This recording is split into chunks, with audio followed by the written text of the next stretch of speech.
ভারত পাকিস্তানের মধ্যে চলমান উত্তেজনায় হস্তক্ষেপ না করার ইঙ্গিত দিয়ে মার্কিন ভাইস প্রেসিডেন্ট জেডি ভেন্স বলেছেন, যুক্তরাষ্ট্র এমন কোনো যুদ্ধে হস্তক্ষেপ করবে না যেখানে তার কোনো স্বার্থ নেই। ফক্স নিউজকে দেওয়া এক সাক্ষাৎকারে জেডি ভেন্স বলেন, আমরা দুই দেশের মধ্যে যুদ্ধে হস্তক্ষেপ করতে পারি না, তবে যুক্তরাষ্ট্র কূটনীতির পথ বেছে নিতে পারে।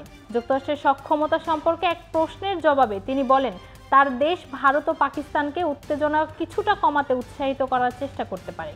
ভাইস প্রেসিডেন্ট বলেন, ভারত আক্রমণ করলে পাকিস্তান জবাব দেয়। উভয় দেশেরই ঠান্ডা মাথায় চিন্তা করা উচিত যেন পাকিস্তান ভারত যুদ্ধ পারমাণবিক যুদ্ধে পরিণত না হয়। যদি তা হয় তাহলে অনেক ক্ষতি হবে। তিনি বলেন, যুক্তরাষ্ট্র ভারতকে আত্মসমর্পণ করতে বলতে পারেন না, আমরা পাকিস্তানিদেরও আত্মসমর্পণ করতে বলতে পারি না। তিনি আরও বলেন, পাকিস্তান ভারত সংঘাত শিগগিরই সমাধান করা উচিত এবং মার্কিন যুক্তরাষ্ট্র ভারত পাকিস্তানের মধ্যে যে সংঘাত তা নিয়ে উদ্বিগ্ন। কূটনৈতিক দিক থেকে আমাদের আশা এবং প্রত্যাশা হলো পাকিস্তান ভারত যুদ্ধ পারমাণবিক যুদ্ধে পরিণত হবে না।